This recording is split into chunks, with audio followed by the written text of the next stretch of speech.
भगवान की लीला। गोवर्धन वासी सांवरे,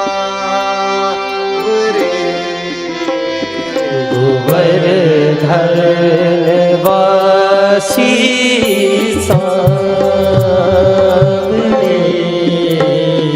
गोवर्धन वासी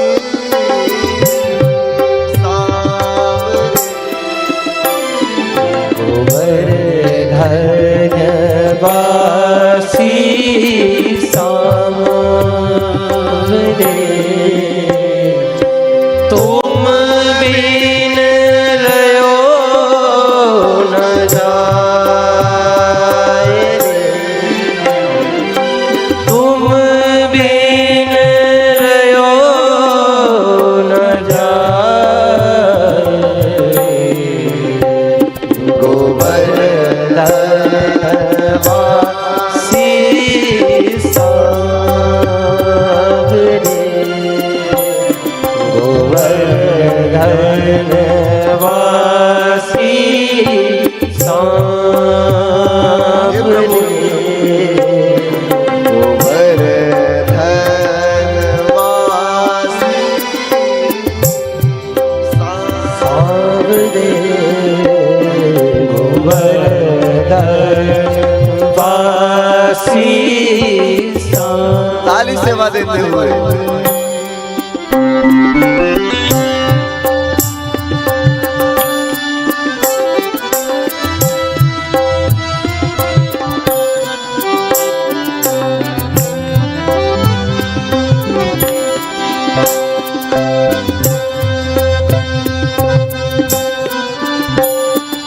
हे प्यारे ओ पंकज तै मुस्काए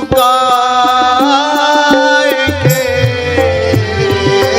पंकज तै मुस्काई के, सुंदर बदन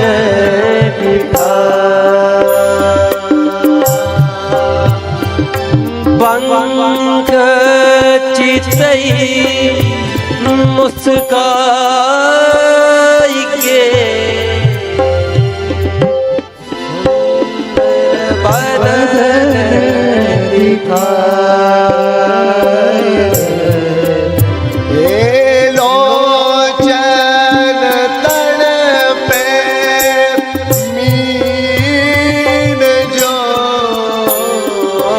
चुग भरी धरे बिहाय रे, लोचन वासी सांवरे, गोवर्धन वासी सांवरे, गोवर्धन वासी, गोवर्धन वासी, गोवर्धन वासी सांवरे।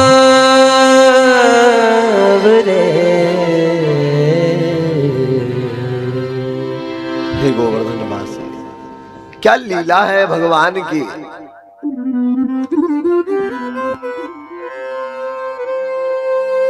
भगवान ने 7 दिना तक गिरिवर धारियो,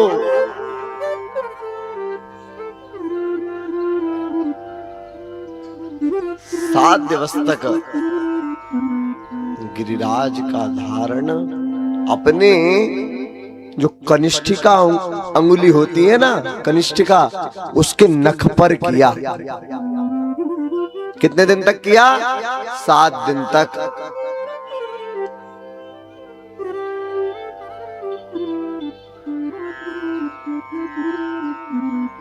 अच्छा, भगवान को 56 भोग क्यों लगाए जाते हैं? क्योंकि भगवान बैठ के खाते हैं। सो जाओ। हाँ, टीवी और लगवा दे।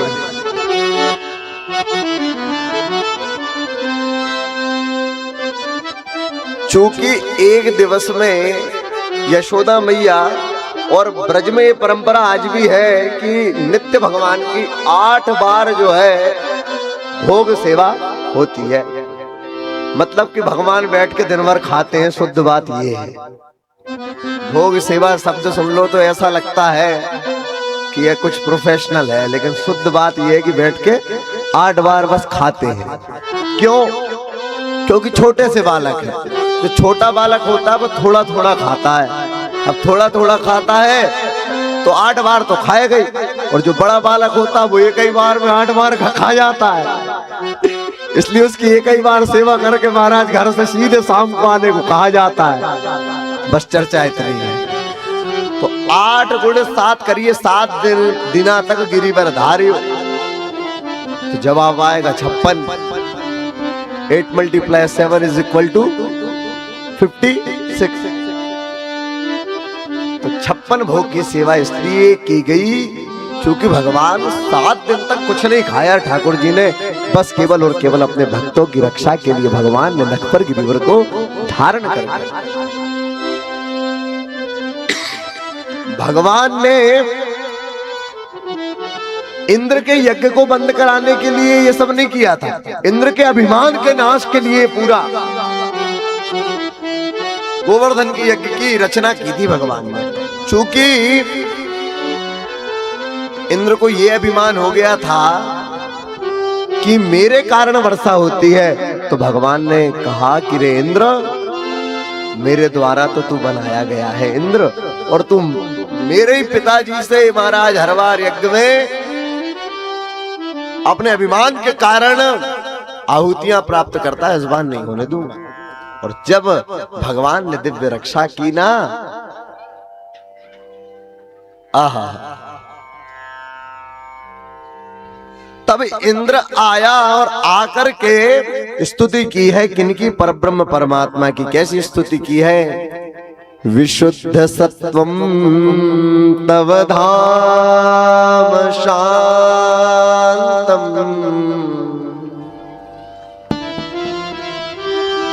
तपोमयं ध्वस्तरजस्तमस्कम्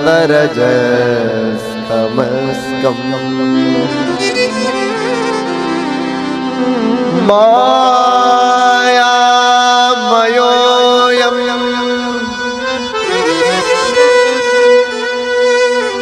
गुणसम्प्रवाहो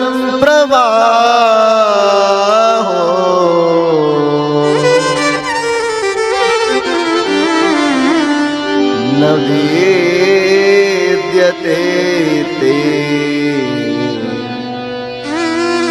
ग्रहणानुबन्धः।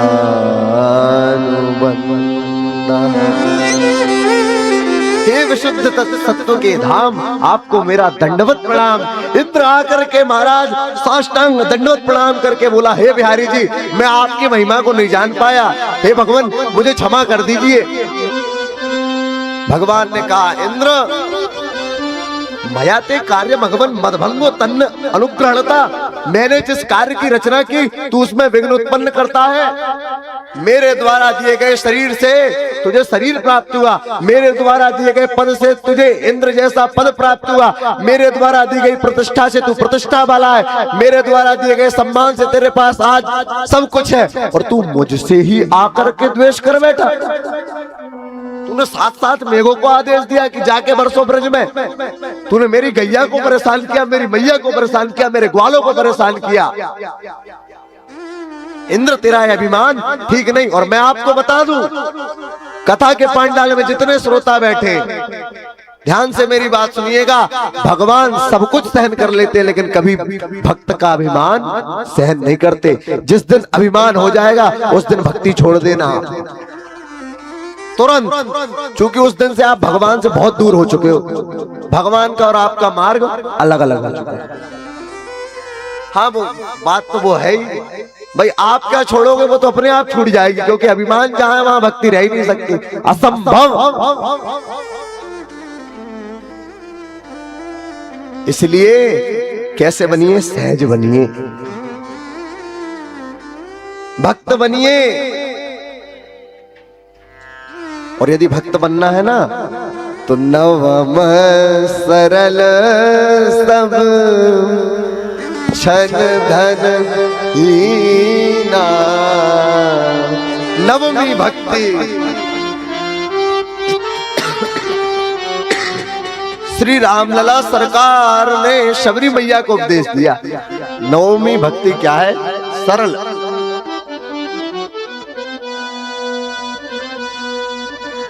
सरल बनकर के आइए कथा के पांडाल में भगवान के पास। और जब सरल बनोगे ना तो भगवान जल्दी मिलेंगे। अभिमान होगा ही नहीं जब सरल बन जाओगे तब। अच्छा, सरल बनना सबसे ज्यादा कठिन है, लेकिन सरल बनना बहुत कठिन है। क्योंकि लोग सरल बनने का नाटक करते हैं, लेकिन उनका ढोंग एक न एक दिन सामने आ ही जाता है। और जो हमेशा से सरल रहता है महाराज, उसके स्वभाव के विषय में चर्चा लोग बैठ करके किया करते हैं। अच्छे बनोगे। और मैं बताऊं आपको, हर एक चीज में आदरणीय जयकांत जी हैं जो हमारे भैया, हमारे छोटे आदरणीय, हमारे सम्माननीय। अरे भैया हंसो मत यार, तुम हंस क्यों रहे हो यार? है ही भैया अनुज। हाँ, तो जयकांत जी के गुरुजी हैं झा जी। उन्होंने, मैं जब गया हुआ था काशी में, उनके गुरुजी के दर्शन किए, तो उनके मुख से मैंने श्रवण की थी ये बात कि संगीत का आरंभ अलंकार से होता है और संगीत का अंत अहंकार से होता है। और वैसे ही जीवन का जो आरंभ है वो प्रभुकार से होता है, और जो जीवन का अंत है ना वो अहंकार पर होता है। जीवन को यदि अच्छा बनाकर चलना है ना तो ओमकार और प्रभुकार में चलते रहे।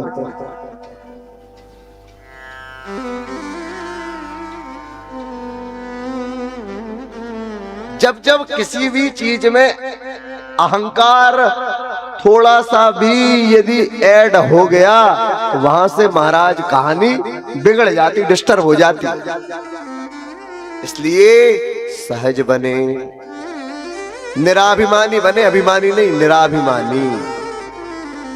और जब आप बन जाओगे ना तो ठाकुर जी आपके पास आएंगे फिर, और ठाकुर जी आकर के बोलेंगे कि मैया जल पिलाए दे, मैया भोजन कराए दे।